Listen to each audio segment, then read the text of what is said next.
Buenas tardes a todos y a todas. Bienvenidos al módulo 6 del ciclo de perfeccionamiento para jueces y juezas de Argentina e Iberoamérica.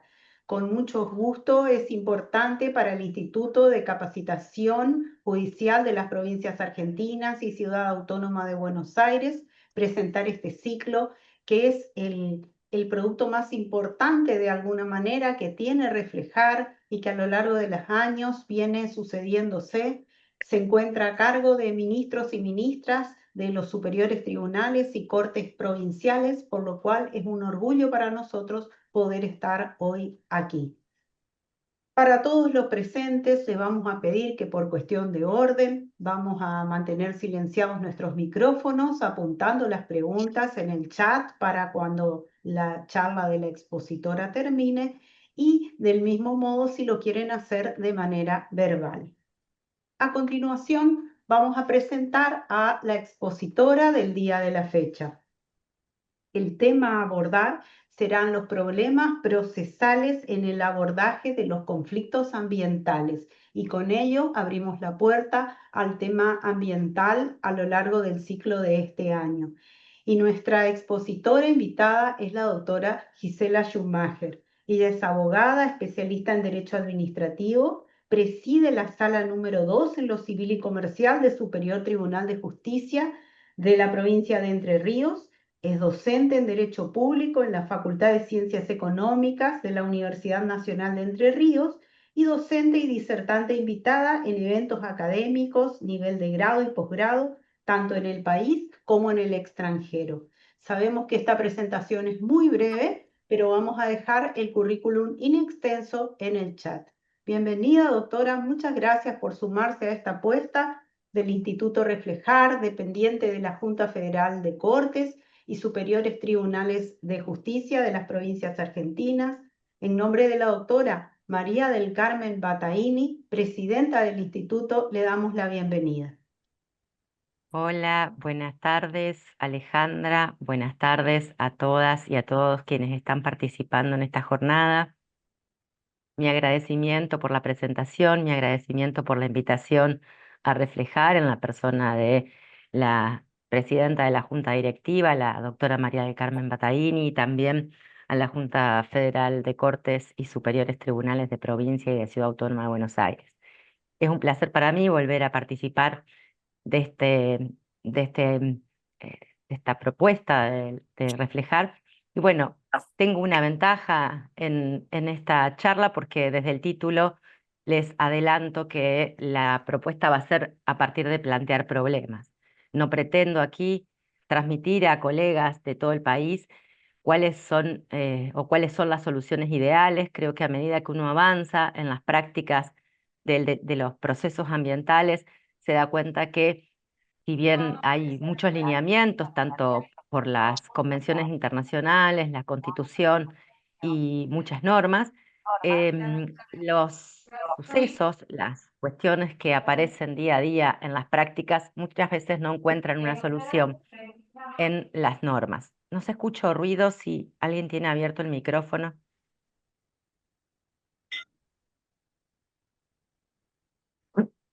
Bueno, eh, en, en primer lugar, les presento el mapa de la República Argentina porque me parece que ubicarnos geográficamente me va a permitir decir de qué cosas no voy a hablar y de qué cosas voy a hablar.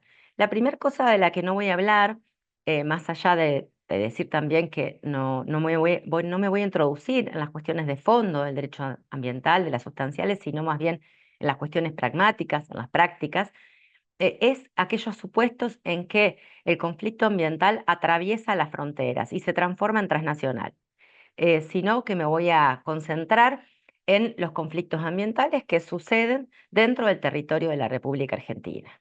Bueno, yo ahí marqué la provincia de Entre Ríos porque es a la provincia a la que pertenezco, pero también creo una provincia que tiene una trayectoria en el litigio ambiental y en los conflictos ambientales bastante antigua y tenemos una naturaleza diversa. Bueno, esto es lo interesante de la República Argentina. Cada provincia a la que ustedes pertenecen tendrá particularidades en los conflictos ambientales dados, por supuesto, por la configuración geográfica y las características de los de la naturaleza de cada jurisdicción. Entonces decía, me voy a evocar a los conflictos que se pueden presentar dentro del territorio de la República Argentina. Perdón. Y lo que nos caracteriza como república es una situación que tiene que ver también con la extensión territorial, que es que Argentina tiene una forma de Estado federal. Y eso supone que hay tres niveles de producción normativo, por supuesto, además del vinculado a los tratados internacionales, que es el nacional, el provincial y el local. Y a su vez tenemos dos niveles de intervención judicial, el federal y el provincial. Y esto nos introduce en uno de los principales o uno de los primeros problemas que aparecen cuando hablamos de los litigios ambientales y que tiene que ver con determinar, por ejemplo, las competencias, tanto para la actividad de los tres poderes del Estado, tanto para la producción normativa como para la actividad del Poder Ejecutivo y también la actividad del Poder Judicial. Y esto, acá como a modo de introducción en esta idea de las cuestiones procesales, en mi opinión aparecen todas estas fuentes de tratamiento procesal o procedimental, porque si se fijan ahí introduje la idea del procedimiento administrativo, donde se pueden plantear conflictos ambientales. Procedimiento administrativo, ya voy a explicar un poquito más por qué lo consigné acá y por qué entiendo que tiene mucha trascendencia. Los procesos judiciales administrativos, esto es el contencioso administrativo, los procesos penales, los procesos constitucionales, como el amparo ambiental, y los procesos civiles que vienen dados de la mano de puede ser la reparación del daño ambiental, la prevención del daño, en algunos casos procesalmente manejado a través del daño temido, las acciones, quienes tienen acciones de daño temido. En definitiva, yo no voy a hacer hincapié ni en los procesos penales ni en los procesos civiles, fundamentalmente me voy a dedicar a los contenciosos y a los ambientales, porque me parece que en principio, me corregirá alguno que tenga una experiencia distinta en su propia provincia, son las dos fuentes más importantes de litigio ambiental. Y como les decía, cuando nosotros tenemos que abordar un conflicto ambiental, tenemos el panorama normativo, que ahora voy a hacer algunas explicaciones más intensas sobre esto. Por supuesto que es toda la base de jurisprudencia que se ha ido construyendo a partir de la interpretación de las normas, pero también requerimos prácticas o habilidades que caracterizan a los conflictos ambientales y doy como ejemplo acá haber hecho o realizado la capacitación en la ley Yolanda. Y avanzo así ya a plantear, esto sería desde el punto de vista de la actividad legislativa del Estado. Nos encontramos con que la materia ambiental, ustedes saben, termina siendo, a partir de la disposición del artículo 41 de la Constitución Nacional, de esas competencias concurrentes. Es decir, que en la histórica división donde las provincias delegaban en el Estado Nacional algunas de sus competencias y se reservaban todo aquello que expresa o implícitamente no hubieran delegado, aparece lo primero que es, bueno, hay cosas que son de las provincias y hay cosas que son del Estado Nacional. Sin embargo, en materia ambiental y por disposición expresa a partir de la reforma constitucional, las competencias son concurrentes, es decir, que hay una actividad legislativa del Estado Nacional, hay una actividad legislativa de los estados provinciales y también, con mayor o menor medida, en función de la mayor o menor extensión de la autonomía municipal, hay producción normativa de los municipios. Y esto bueno, sabemos por disposición constitucional y también así se ha ejercido, existen las normas, la Ley General del Ambiente, las normas básicas, los presupuestos de regulación mínimos por el Estado Nacional y las provincias que en realidad diría que son con seguridad la mayor fuente de producción normativa en materia de los conflictos ambientales, tanto en forma genérica como en forma específica. Y yo les traigo un ejemplo de mi provincia que me parece que permite dar cuenta de esto. Si tuviéramos, como hemos tenido que resolver, un asunto de bosques nativos, nos encontramos con la Ley Nacional de Presupuestos Mínimos en materia de bosques, la ley provincial, otras leyes provinciales, resoluciones, decretos y diversas resoluciones y además de diversos organismos administrativos. Si uno mira la organización administrativa de cualquier estado, se va a encontrar con que el conflicto ambiental no va a intervenir solamente la administración pública de una secretaría o un ministerio de ambiente. Van a intervenir las de producción, los de economía, los de caza y pesca, es decir, los que se dedican al tema de las aguas, va a aparecer lo que yo llamo una superproducción y una superposición normativa que nos va a enfrentar, en primer lugar, a determinar, bueno, cuál es el estatuto, cuál es el sistema normativo que nos va a permitir abordar un conflicto. Y esto en la práctica no es menor porque nos vamos a encontrar con grandes dificultades para encontrar específicamente la norma. Niquel si además nos damos cuenta que hay ciertos conflictos ambientales, llámense los que tienen que ver con el urbanismo, con la protección del patrimonio cultural en algunas ciudades. Hoy en muchos quienes se dedican al derecho ambiental están trabajando muchísimo con el urbanismo y con la protección, a tal punto que una de las cuestiones que se discute más hoy en el derecho europeo es cómo impacta el turismo y los alquileres temporarios en la configuración del estilo de vida de una ciudad a partir de este cambio en las costumbres producto de la asistencia del turismo masivo. Cambian los precios, cambian los hábitos, cambian las formas de vivir de una comunidad a partir del ingreso al turismo masivo. Así que imaginemos que ahí tenemos además estatutos municipales. Y me detengo acá en el rol del Estado en los conflictos ambientales para introducirme en lo que sería la actividad administrativa del Estado en los conflictos ambientales. ¿Por qué? Porque el Estado, ya sea como productor de fuentes normativas, acá estamos hablando del poder legislativo, pero como también productor de reglamentos, pero a su vez, por supuesto, el Estado, cuando a través del Poder Judicial analiza los conflictos ambientales, pero también cuando el Estado, a través del derecho administrativo, regula en materia ambiental. Y por eso me voy al procedimiento administrativo. Yo, bueno, mi formación de base es del derecho administrativo, pero no me parece menor pensar que cada vez que hay un problema vinculado al medio ambiente, sí o sí, cuando nosotros recibimos un expediente en los tribunales, va a haber procedimientos administrativos previos. Y los va a haber no solo necesariamente si se tratara de un proceso contencioso, sino porque, ya sea a través de lo que llamamos actividad, la función preventiva o la represiva de la administración pública, va a haber actividad administrativa. Imaginemos que cualquier industria, cualquier actividad que se quiera instalar va a tener como mínimo permisos, habilitaciones, autorizaciones que en la función preventiva va a dictar la administración pública. Ni que hablar si pensamos en aquellas actividades ambientales que requieren los estudios de impacto ambiental y otras clases de intervención o procedimientos específicos. Ya vamos a ver acá el tema de la participación ciudadana, las audiencias públicas, entre otras cosas. Y luego la función represiva, es decir, cuando el Estado tiene que sancionar el incumplimiento de algunas disposiciones normativas en el marco del ambiente a través de multas, clausuras, etcétera. Y a su vez el Estado puede ser quien ejerce la actividad que puede reputarse dañosa, supongamos una gran obra pública que lleva adelante una administración pública, o puede ser aquel que a través del control que realiza sobre la actividad de los particulares, interviene en estas actividades a través de estas dos funciones preventivas y represivas. Y nos vamos a encontrar con que sobre todo en la represiva aparecen muchos problemas a la hora de la recomposición, ya lo voy a mencionar.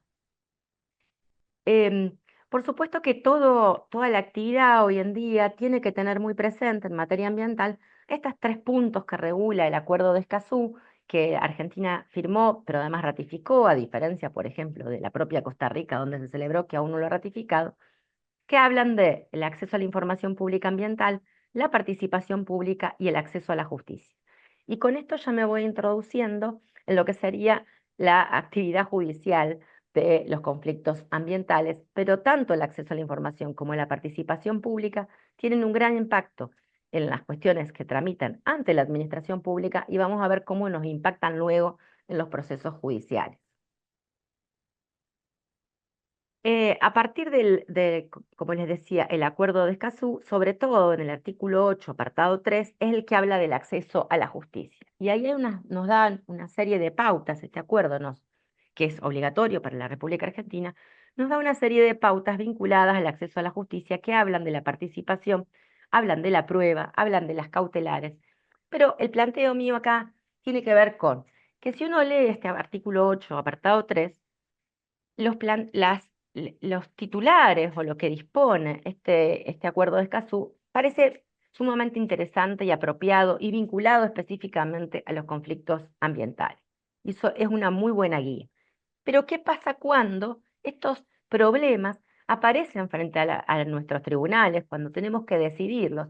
Y estas disposiciones procesales genéricas, en algunos casos pueden estar consagradas incluso en las normas que cada uno tiene en sus respectivas jurisdicciones, resultan muy difíciles de aplicar o nos encontramos con que hasta dónde o cómo. Bueno, ya les voy a contar algunos casos que van a dar cuenta de esto que les refiero. Y ya adentrándome en lo que sería la práctica judicial, el primer problema que podemos enfrentar cuando arriba a nuestra decisión un conflicto ambiental es la cuestión de la jurisdicción. La pregunta es, como jueces ordinarios, ¿somos competentes o no somos competentes para intervenir en un problema ambiental? Acá tenemos la guía del artículo 41 de la Constitución y el artículo 7 de la Ley General del Ambiente, que en principio nos atribuye competencia, excepto que el impacto de la actividad que se está cuestionando sea interjurisdiccional. Esto es claro cuando, por ejemplo, hay una actividad que afecta el ambiente de un río que atraviesa varias provincias. Entonces no tendríamos muchas dificultades en decir, bueno, esto, mire, es competencia federal. Pero ¿qué pasa cuando es más dudoso? Porque no siempre está claro hasta dónde llegan los impactos. Cuando uno recibe una causa, uno tiene claro muchas veces cuál es hasta dónde llega el impacto sobre el medio ambiente. Entonces, por ejemplo, nosotros tuvimos que resolver una causa que se trataba de la habilitación de unas empresas que extraían arena y la cuestión era la habilitación de esas empresas, pero la afectación del ambiente que subyacía a la habilitación de esas empresas podía involucrar las napas de agua dulce, que ustedes saben, la extracción de arena requiere mucha agua, entonces podían afectar las napas de agua que podían abarcar el territorio de más de una provincia. En esta causa en particular se decidió que se refería a una actividad productiva que tenía su sede en el territorio de la provincia. Se decidió además que se refería a actividad administrativa vinculada a las habilitaciones de estas empresas de extracción de arena y por lo tanto se concluyó que no era un caso de competencia federal. La Corte tiene varios precedentes sobre esto y básicamente ha interpretado en este sentido el artículo 7. Así que en principio podemos decir que la mayoría de los conflictos ambientales van a pasar por nuestros tribunales ordinarios. Y ahora empiezo con los grandes problemas de el litigio ambiental. A mi modo de ver, bueno, yo lo construí este pequeño catálogo de problemas a partir de la experiencia en de mi intervención en diferentes juicios ambientales, pero también es cierto que si uno toma, por ejemplo, la reciente opinión consultiva 32 de la Corte Interamericana referida al cambio climático, se va a encontrar con que, en definitiva, las discusiones, incluso en los votos concurrentes o parcialmente disidentes de los ministros de la Corte Interamericana, pasan por estas cuestiones. El primero es la legitimación. Y si yo diera un titular general sobre la legitimación, diría, bueno, está claro que con la Constitución Nacional, las asociaciones, los órganos como defensores del pueblo tienen legitimación. Y hasta acá no tendríamos ningún problema. Por supuesto que decimos debidamente inscritas en los registros y ahí empiezan a aparecer problemas. Porque supongamos que la intervención que se requiere, en primer lugar, es en sede administrativa. La mayoría de las normas de trámite administrativo que aún están vigentes en el país, la de Entre Ríos es un ejemplo, trabaja bajo la idea de el no reconocimiento de la legitimación colectiva porque son antiguas.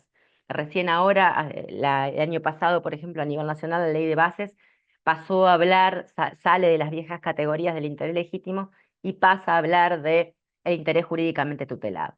Pero supongamos que a pesar de una norma administrativa restrictiva de la participación de las asociaciones, nosotros dijéramos, o la autoridad administrativa dijera, les vamos a dar participación porque así lo manda la Constitución y las normas supranacionales. Pero no tenemos el plafón, la plataforma de normas para determinar cómo es esta participación. ¿Dónde están los registros?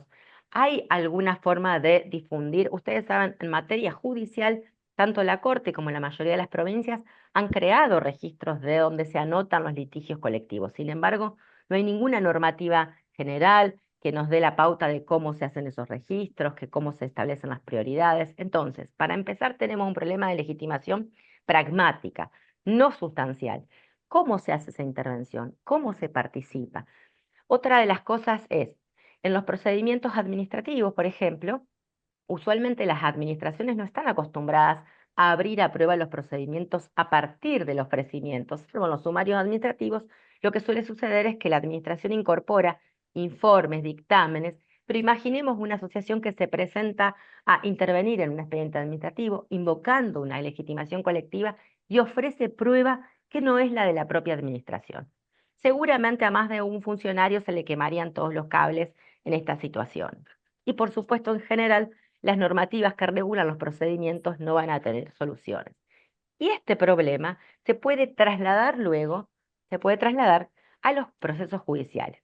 ¿Por qué se puede trasladar? Por un lado, porque todas las deficiencias que no se hayan subsanado en un procedimiento administrativo, si esto va al litigio contencioso administrativo y el proceso contencioso administrativo respectivo se rige por el carácter revisor de la jurisdicción, va a haber un impedimento de tratar en sede judicial aquellas cosas que no hayan sido tratadas en sede administrativa.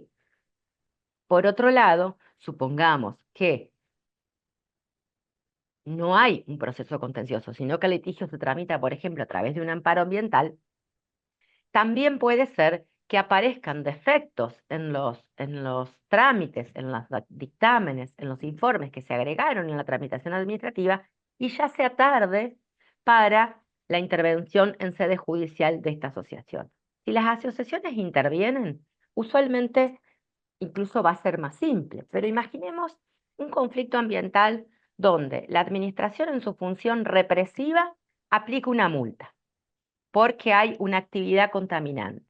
La empresa va a recurrir la multa y a lo mejor llega el litigio ambiental a discutir la razonabilidad, la fundabilidad, el exceso de punición en la aplicación de la multa. Las asociaciones o los vecinos u otros interesados en la protección del ambiente no se van a enterar y entonces nos vamos a encontrar con que no hay una integración de la litis en el sentido de que haya una mirada protectoria y seríamos nosotros en estas innumerables potestades del activismo judicial previsto en muchas normas vinculadas al ambiente, lo que tendríamos que ver, por ejemplo, ¿qué hacemos? Supongamos que la multa es por un daño ambiental.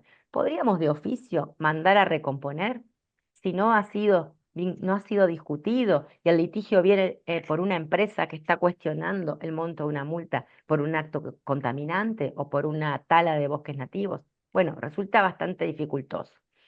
En algunos además, nosotros sabemos el Estado puede tomar decisiones y ejecutarlas, pero es cierto también que muchas decisiones se ven frenadas cuando esta ejecución de los actos administrativos implica avanzar sobre el patrimonio de los particulares. Entonces, ¿puede el Estado como actor presentarse en los litigios judiciales y pretender que se ejecuten estos actos administrativos, por ejemplo, de demolición de un terraplén, porque no lo puede hacer por sí? ¿Cuál es el límite aquí en estas grandes obras donde el Estado podría hacer por sí? Bueno, vamos a ver algunos casos donde no es tan simple.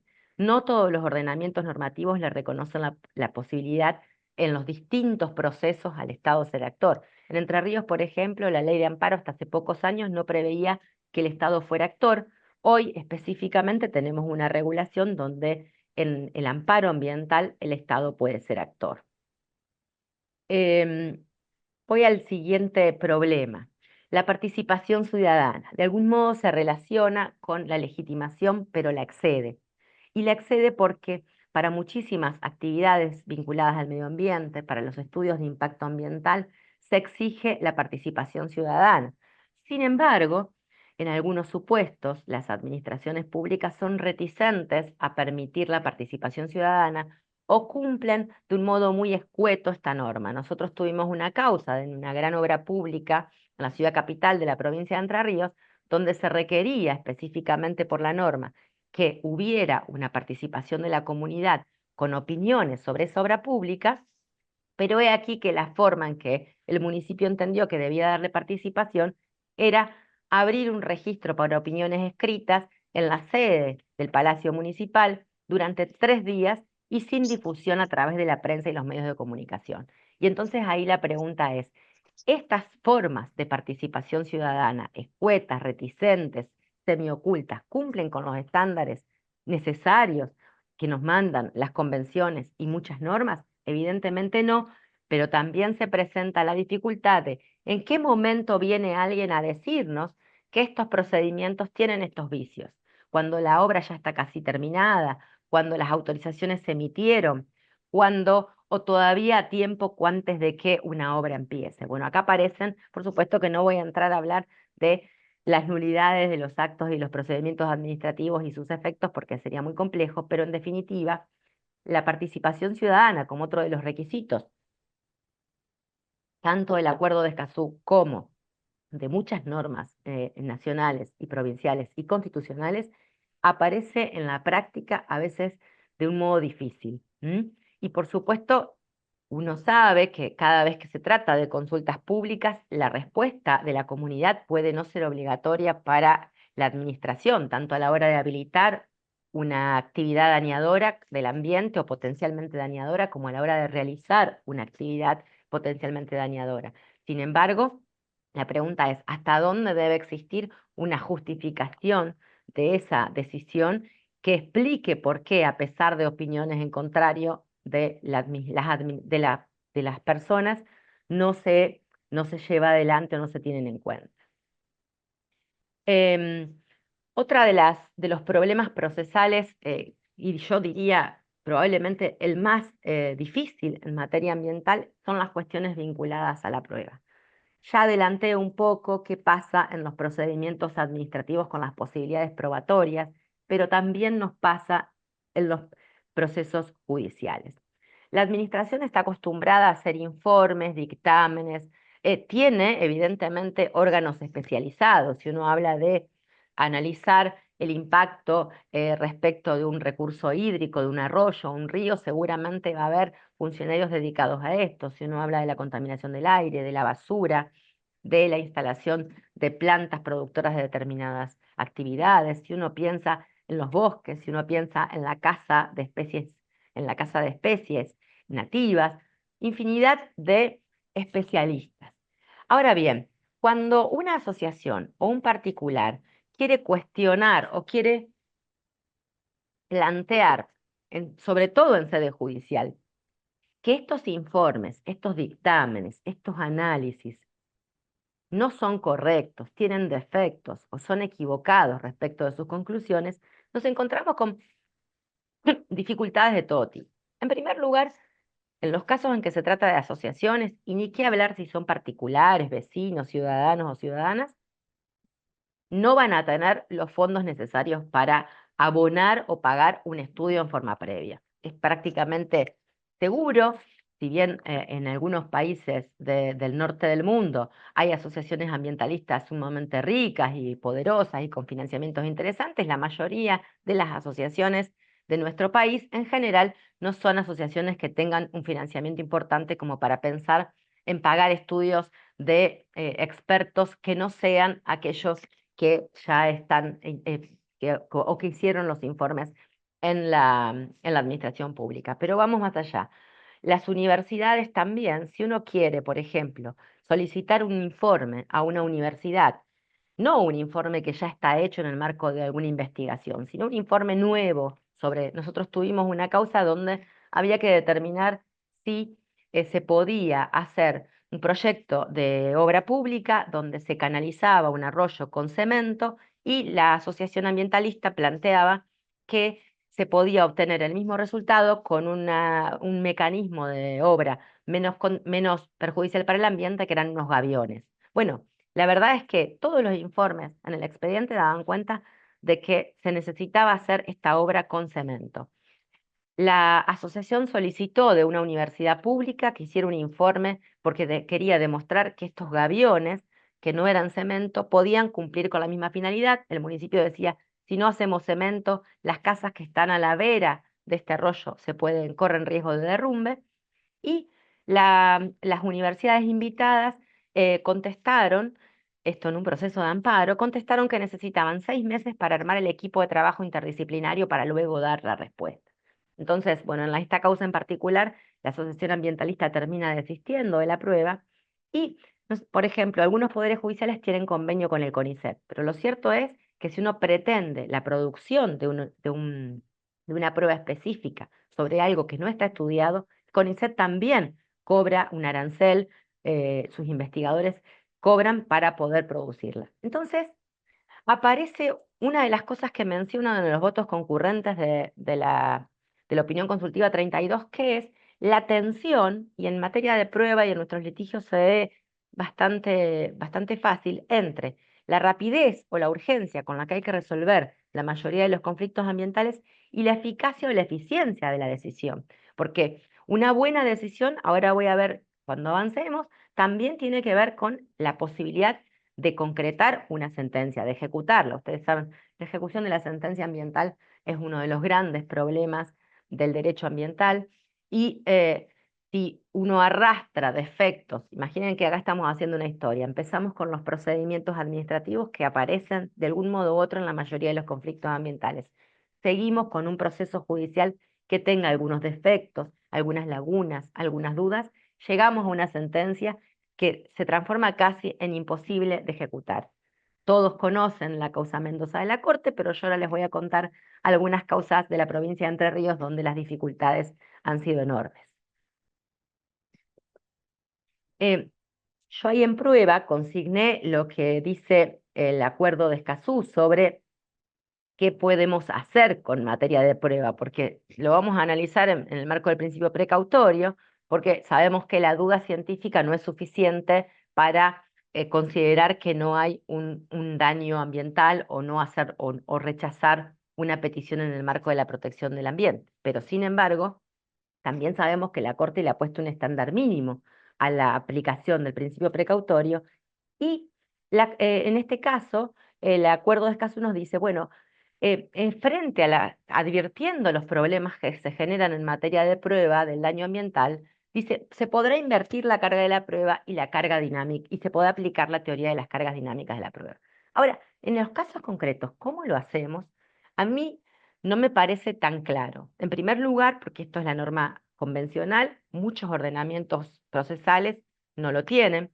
Pero en segundo lugar, porque ¿qué pasa? ¿Hasta dónde aplicamos o invertimos la carga de la prueba cuando tal vez tenemos, como en este caso que yo les mencionaba, una serie de informes de expertos que dicen que la situación se soluciona de un modo y unas dificultades enormes para conseguir expertos que digan algo distinto? ¿Invertimos la carga de la prueba frente a la ausencia de información? ¿O hasta dónde podemos decir que aplicamos la carga dinámica de la prueba cuando quien está en mejores condiciones de probarlo, llámese la empresa o llámese el Estado, ya tiene su producción probatoria, pero no dice lo que la otra parte está diciendo? Entonces, ahí hay una actividad ya en términos de prueba de mejores condiciones. Sin perjuicio de ello, entiendo que nos va a ser muy útil como guía cuando tengamos una situación.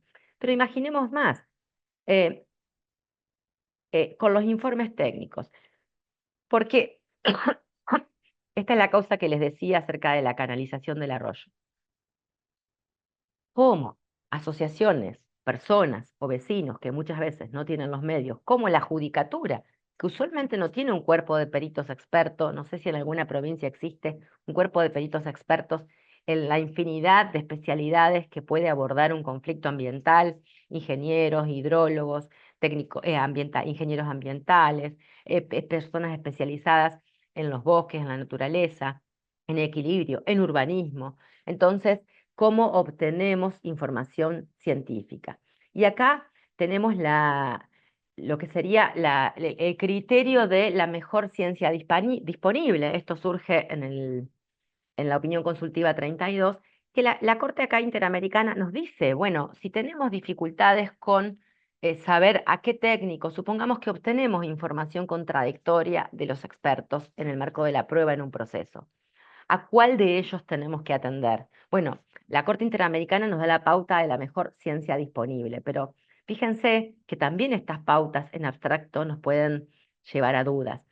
Nosotros tenemos en la provincia uno de los grandes conflictos ambientales, que de hecho llegó algunas veces a tribunales, pero también ha tenido grandes debates legislativos, el tema de la producción agropecuaria, que se hace a través de la siembra directa y por tanto, desde hace muchos años se recurre a, y acá les voy a dar, con las palabras que voy a usar, voy a dar cuenta del conflicto acerca de la mejor ciencia disponible.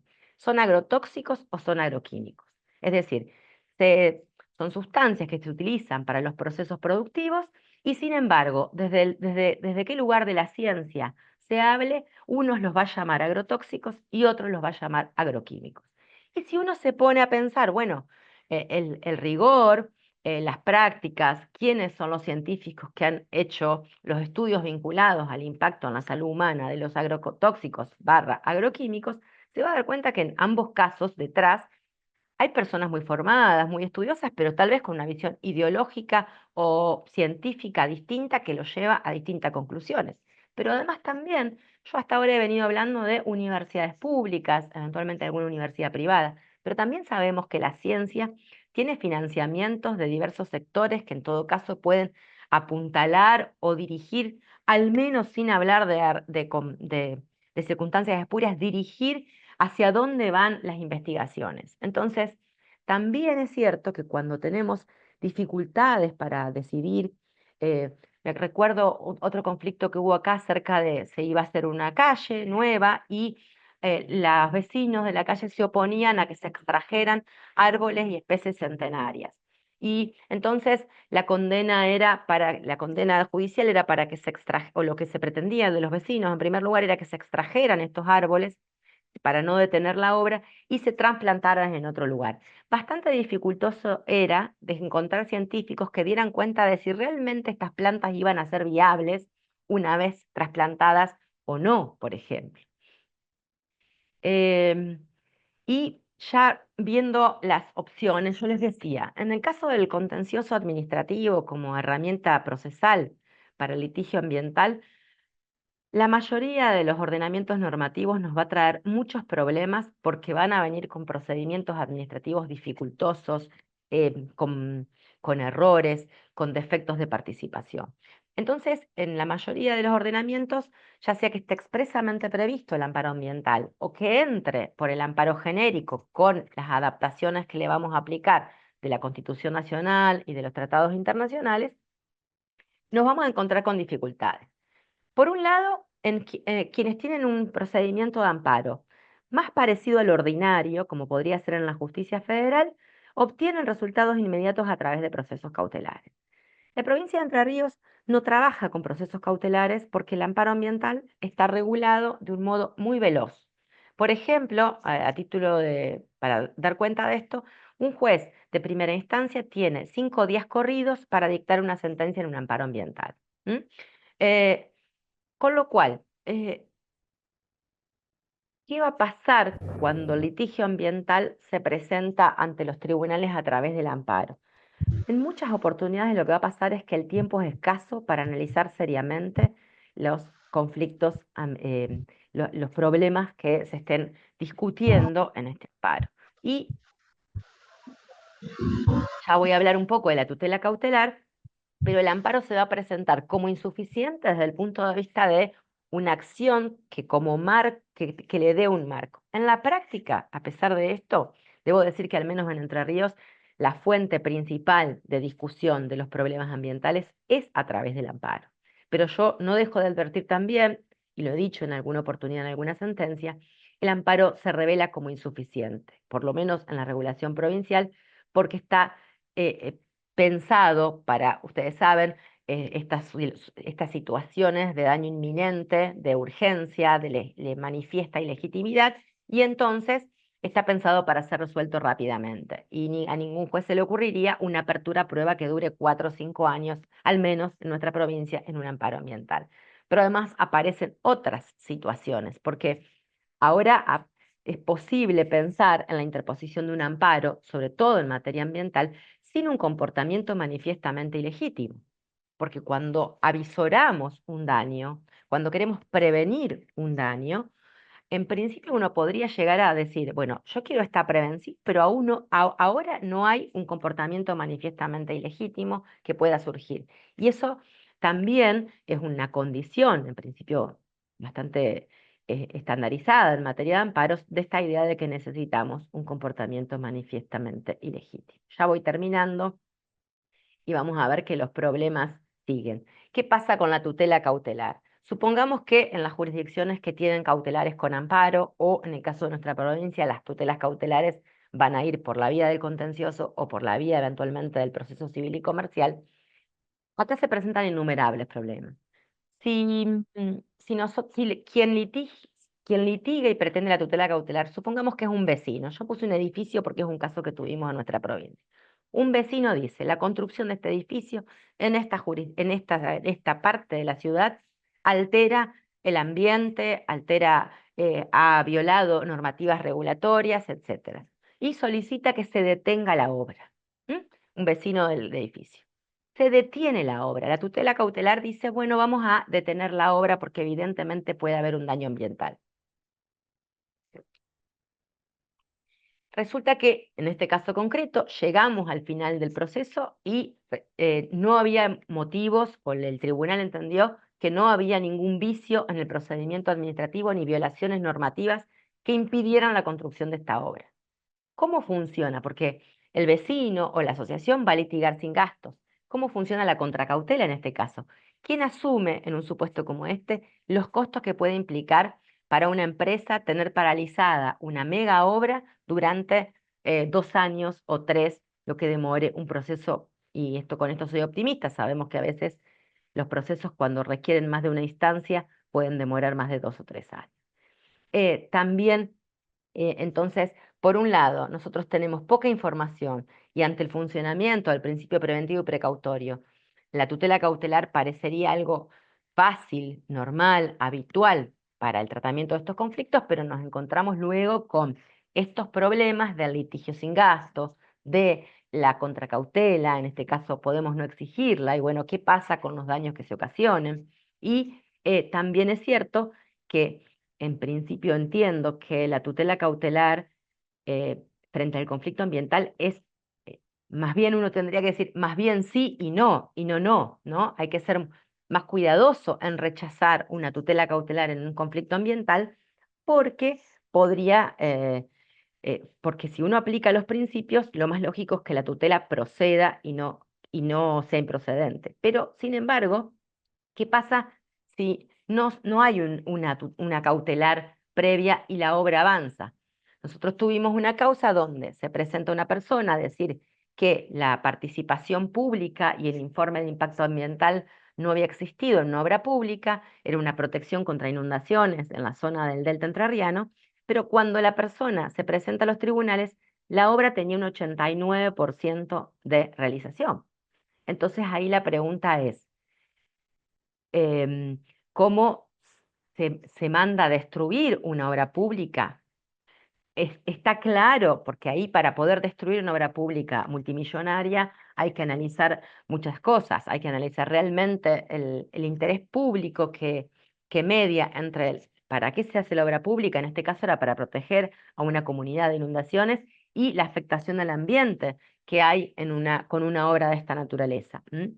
Entonces, no es tan simple ni optar por la protección cautelar, pero también es muy peligroso llegar al final de un conflicto ambiental cuando el daño ya no pudimos aplicar la prevención, no pudimos interpretar la prueba con la precaución y tenemos un daño consumado, cuando la idea es evitarlo. Acá les decía, esta es la causa que les contaba, del interés público comprometido. Y en este caso, fíjense, bueno, esto es lo que pasa en las administraciones públicas, sobre todo cuando la administración pública es la que hace estas obras. Acá la obra había sido proyectada considerando que tenía que no tenía nada de impacto ambiental, por lo tanto no se había hecho el estudio, lo habían categorizado como obra pública en el más bajo de todos, que no requería ni estudio de impacto ambiental ni participación ciudadana. Cuando se hace la acción, se descubre que luego de hecha la licitación e iniciada la obra pública, la administración dice, ah, la verdad es que en realidad esta no es la categoría de esta obra, en realidad era categoría 3, y ahí advierten que debían haber realizado un estudio de impacto ambiental, con la obra por la mitad.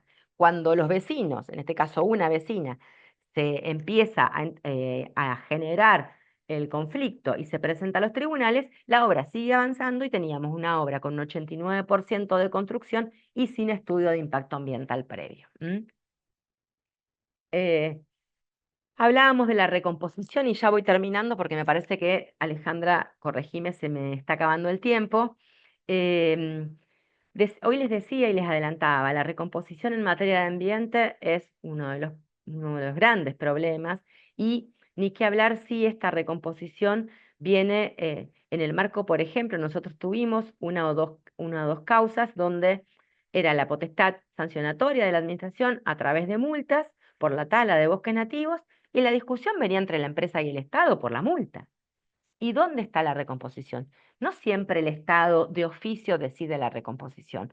Si hay un interesado, si hay una asociación, si hay un particular, es probable que haya una pretensión de recomposición. Pero cuando el conflicto es entre la empresa dañadora y el Estado que está ejerciendo su potestad represiva, no todas las administraciones públicas tienen tan en claro o aplican la idea de la recomposición.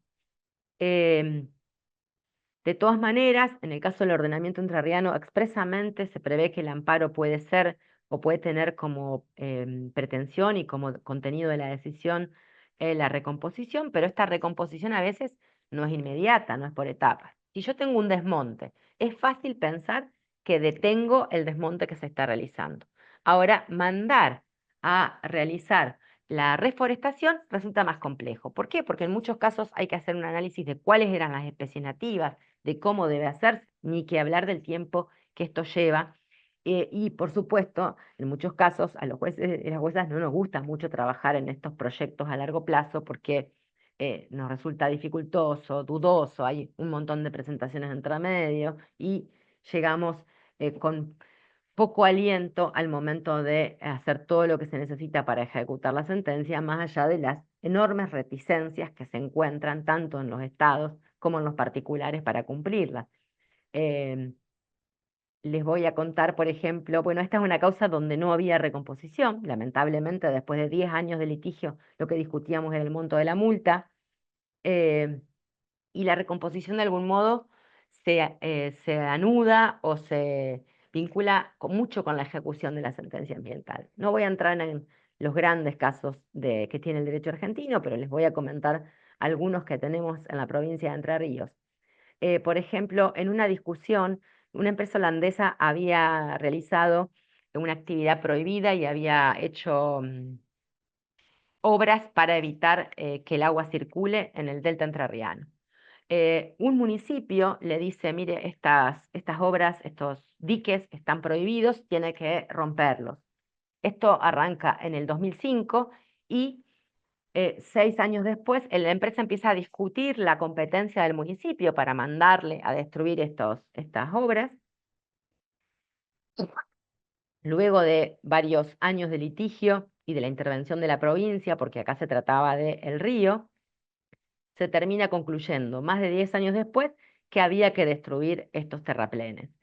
Por supuesto que en el interín, yo lo puse acá, la empresa puso a la venta estas eran 10.000 hectáreas en los territorios de las Islas Entrerrianas, puso a la venta, al vender, bueno, la canalización quedará por cuenta de quién. Aparece esto que les decía, hasta dónde se puede ejecutar, porque mandamos las máquinas, ¿cómo hacemos? ¿Quién las manda? Mandamos a la administración pública a que destruya el terraplén. Lo hacemos por cuenta de qué, de empresas insolventes. Este es el famoso caso del barrio Marras de Gualeguaychú. La Corte Suprema decide que la construcción de esta empresa, que estaba haciendo un barrio privado, para lo cual había alterado el curso de las aguas en una pequeña ciudad que está pegada a la ciudad de Gualeguaychú, en el sur de la provincia de Entre Ríos. Bueno, hay que destruirlo, perfecto. ¿El municipio lo va a destruir? Bueno, lo tiene que destruir. Acá había una condena a la empresa desarrolladora y al municipio. Un municipio pequeñito, no debe tener ni una máquina propia. Una empresa desarrolladora que a poco de andar había vendido terrenos anticipados a cuenta por miles de dólares, está en quiebra y tiene una serie de juicios de los compradores de esos terrenos por miles de dólares. Entonces, el municipio se resiste, la empresa no tiene, se insolventó o quedó insolvente. ¿Cómo se hace una obra de la naturaleza de la que se requiere para recomponer esta situación? Bueno, los jueces que han tenido que lidiar con esto, aún, bueno, por supuesto, entre medio hay astraintes aplicadas, hay una serie de informes, hay idas y vueltas en distintas instancias. Y otro muy reciente, una, un- una empresa que se dedicaba a acumular y revender materiales, lo que conocemos como chatarrerías. Los vecinos se organizan, hacen un juicio, demandan la clausura de esta chatarrería porque afirman en el medio de la ciudad, en el medio de la urbanización, afirman que es altamente contaminante, que además trabaja con materiales contaminantes, que tiene ruido, residuos peligrosos, entre otras cosas. Se inicia la acción, la sentencia confirmada por el Superior Tribunal determina que efectivamente esta empresa tiene que ser clausurada y trasladarse, pero bueno, ¿dónde se la traslada? Hay que encontrar otro lugar. Tiene que poner ese lugar el municipio, tiene que comprarlo la empresa. Bueno, no se avanza en eso. El municipio logra encontrar un lugar donde podrían llevarse esas cosas, pero la empresa no las quiere llevar. ¿Quién las carga? Imagínense miles de metros cuadrados de residuos peligrosos. ¿A dónde los llevamos? ¿Quién las carga? Bueno, la última decisión fue, se embargan esos bienes para que el municipio los traslade. Aún no se ha podido concretar. Fíjense que hasta cosas que no son de la magnitud del Riachuelo, de la causa Mendoza, sino una actividad empresarial en un lugar determinado, pueden generar años y años para lograr recomponer. De acá que lo que volvía sobre lo que decíamos antes, la importancia de la tutela cautelar, pero bueno, también ella nos trae algunos problemas. Acá tiene que ver también con una sentencia que condenó a una repartición estatal que no estaba demandada, a que ayudara con informes para poder, eran arroyos que aparentemente, de una ciudad, que aparentemente estaban siendo contaminados con los desagües cloacales, y el municipio ocupaba el agua de esos arroyos para regar las calles que no eran de asfalto. Los vecinos pidieron que se detuviera ese riego, eso fue fácil, pero ahora se exigía que se estudiara la contaminación de ese arroyo y como estaba en el ejido municipal, la orden judicial era que la provincia, a través de sus órganos técnicos, auxiliara a este municipio y la provincia decía, pero a mí no me citaron en el juicio. Bueno, se le dijo, pero usted tiene competencias para estas actividades, entonces se ordenó, digamos, por fuera de lo que sería la traba de la litis, que la provincia contribuyera. Y bueno, con esto termino. Hay miles de cosas más de las que podíamos hablar y seguramente podrán aportar ustedes experiencias que han tenido y dificultades que han tenido.